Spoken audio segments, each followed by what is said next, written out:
Aí você me diz, tudo agora é assinatura? Eu vou ter que pagar mensalidade para tudo que eu usar, principalmente produto e serviço de tecnologia ou entretenimento? Sim, a resposta é sim. Tanto é verdade que este canal de vídeos que você está assistindo, targethd.net, também tem clube de membros, também tem planos de assinatura, onde você pode contribuir para a manutenção do canal e manter essa iniciativa no ar. A grande diferença entre eu e a Logitech, por exemplo, é que eu te ofereço entretenimento e conhecimento com um vídeo com um bom roteiro, com informações que vão ficar com você para sempre. Já o mouse da Logitech, que deveria durar para sempre, vai cobrar uma assinatura só para garantir a longevidade disso.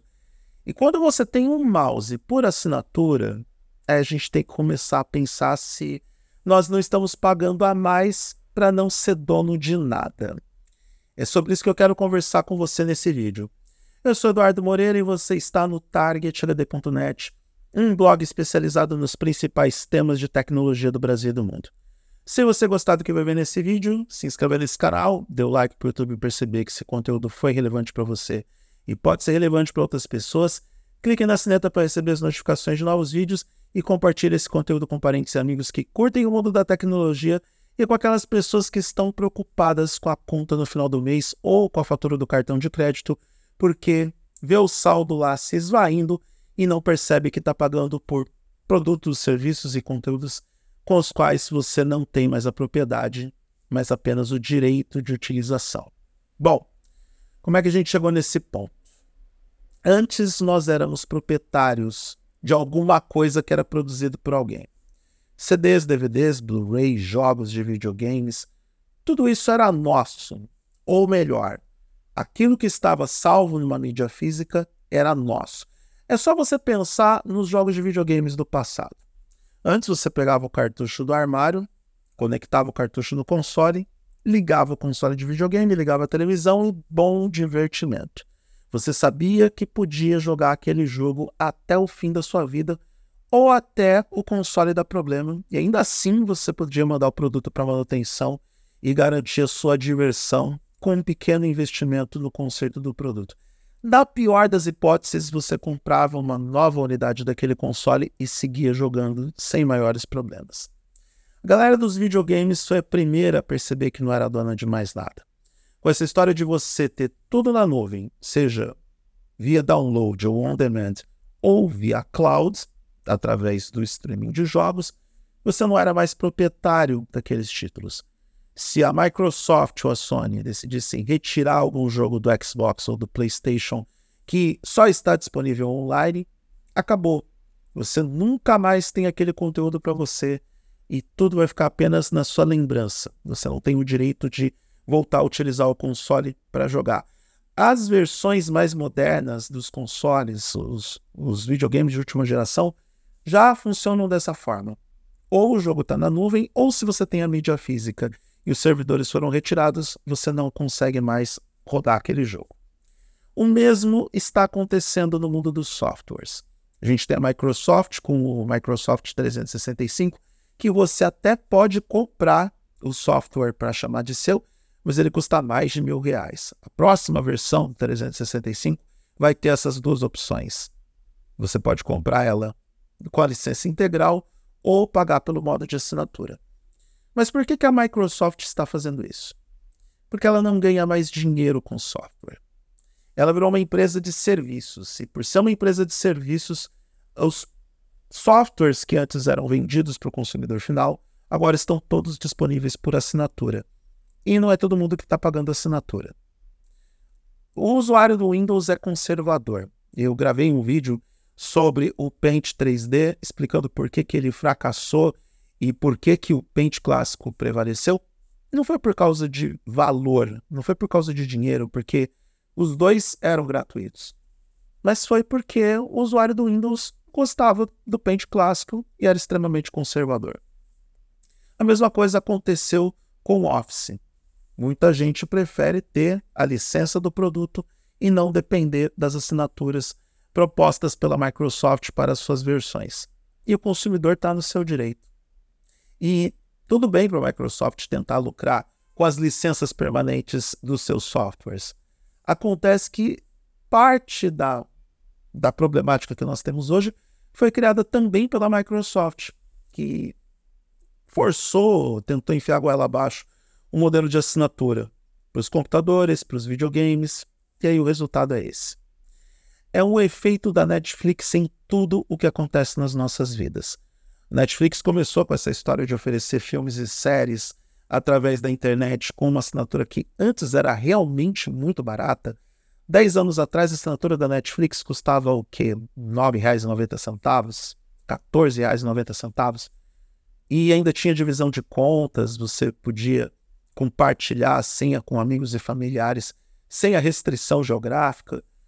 Agora a Netflix virou uma das plataformas de streaming mais caras do mercado. Muita gente não vive sem a Netflix. E ou você paga para não ter aquele conteúdo e só ter o acesso ao conteúdo, inclusive pagando por publicidade, porque o plano mais barato da Netflix agora tem propagandas e comerciais, ou paga o preço de quase R$60 por mês para assistir filmes e séries de forma ilimitada, porque você ainda está pagando uma licença ou uma assinatura para ter o direito de utilização das licenças desses conteúdos. Nada é seu na Netflix.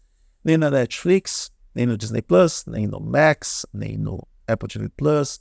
Em qualquer plataforma de streaming, você só tem o direito de utilização ou de visualização dos conteúdos dentro das regras estabelecidas por essas plataformas. E aí que está o problema. Os colecionadores de filmes e séries também sentiram rapidamente que todo o mercado estava se fechando nesse formato de streaming, que não é sustentável para os grandes estúdios. E o que é pior de tudo, para todo mundo, né? A Sony parou de produzir discos de Blu-ray e agora não tem nem onde colocar esses conteúdos para comercializar para os usuários.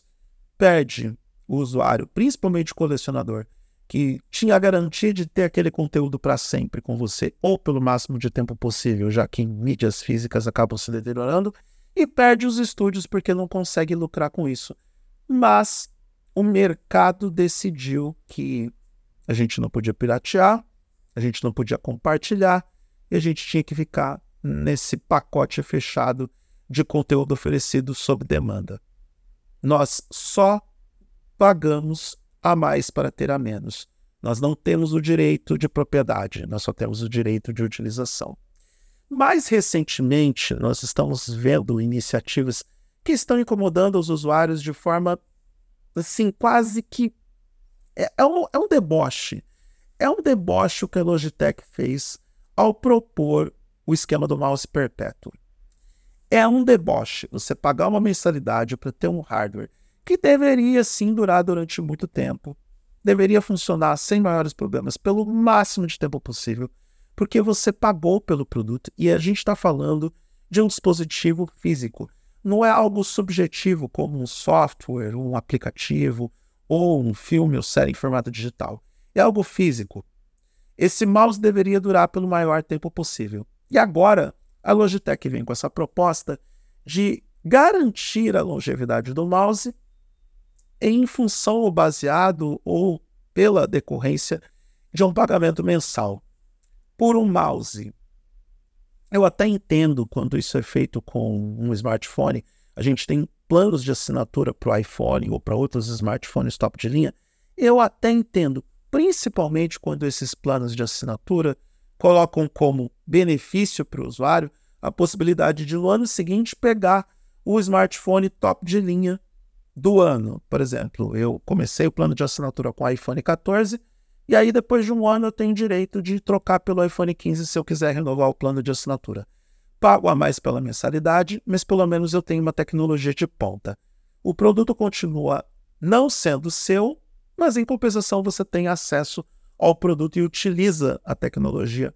E dependendo do tipo de mercado ou de necessidade que você vai trabalhar, vale a pena você alugar o smartphone, sai menos caro do que comprar o dispositivo. A Avel também começou com planos de assinaturas de notebooks para empresas, o que também pode valer a pena dependendo do tipo de setor profissional que você está trabalhando, dependendo do porte da empresa que você tem, da estrutura que você tem. As variáveis são múltiplas. Talvez para o usuário final, nem tanto, porque você precisa ter um equipamento que você chame de seu para poder desenvolver o seu trabalho. E não sei se a assinatura de notebook seria a melhor opção. Agora, a assinatura de mouse, isso para mim não faz muito sentido. Da mesma forma que não fez muito sentido para muita gente, o CapCut incluiu o recurso de legendas em vídeos no plano pago. Fez sentido, claro, para o pessoal do CapCut, porque eles entenderam que esse era um dos recursos mais utilizados pelos usuários, pelos produtores de conteúdo, usuários casuais, e quer capitalizar em cima disso. Faz parte das regras do jogo. O que não significa que a gente goste disso. Bom, esse vídeo deixa claro que nós estamos perdendo o direito de propriedade. Nós pagamos muito por algo que não é nosso, por várias coisas que não são nossas. Produtos, serviços, filmes, séries, jogos de videogame. Em algum momento essa conta vai parar de fechar. E isso é fato.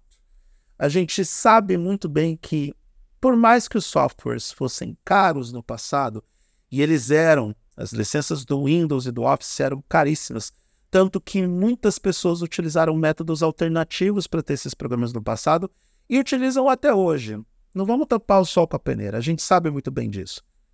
Mas pelo menos quando a gente pagava por esses produtos e serviços, quando a gente comprava uma licença do Windows, quando a gente comprava um filme ou um box de séries em DVD ou Blu-ray, aquele item era nosso.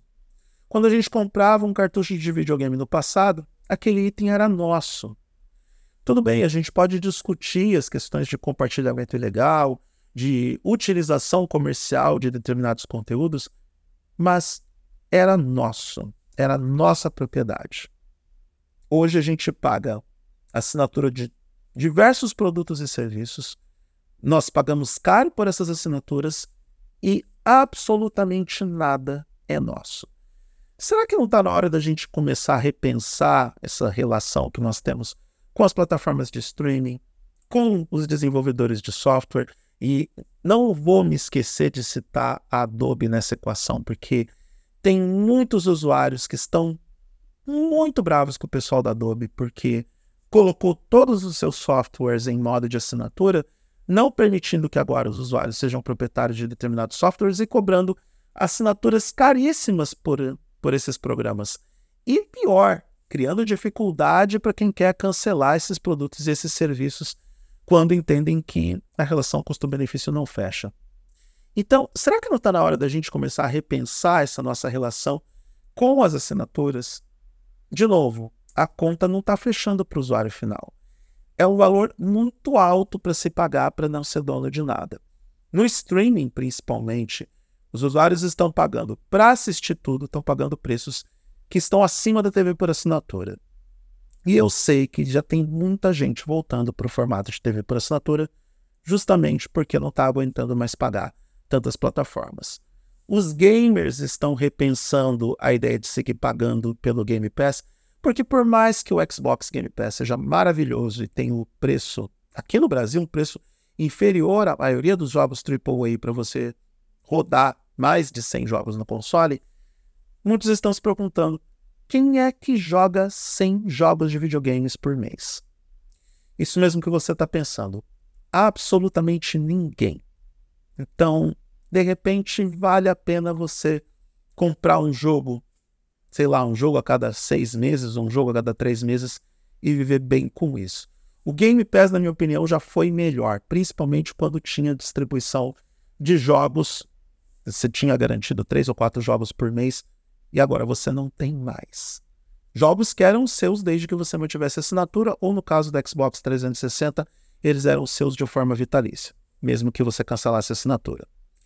Vamos repensar essa nossa relação com os serviços de assinatura.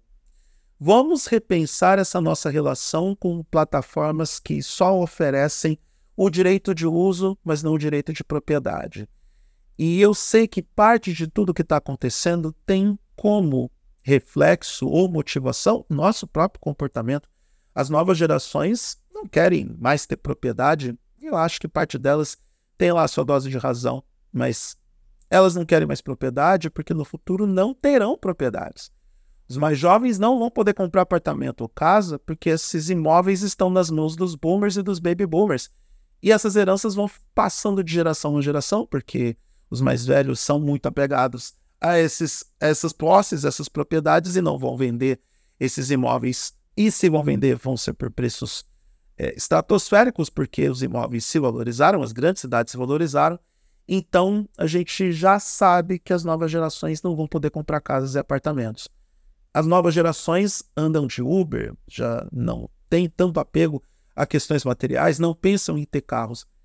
E agora a gente vive também, e não são só os mais jovens, nós mais velhos também caímos nessa de utilizar o iFood, utilizar o Uber, pagar pelo Spotify, pagar pelo YouTube Premium. E aí a gente fica escravo do sistema e todo o sistema está jogando contra a gente nesse momento. Repensa a sua relação com as assinaturas de streaming, verifica se vale a pena você seguir pagando por determinados serviços. E não estou dizendo para você construir grandes propriedades ou grandes posses, mas dê valor ao seu dinheiro porque a conta não está fechando mais. Repensa os seus gastos com as assinaturas, porque já que tudo é assinatura, priorize aquelas assinaturas que mais vai valer a pena para você.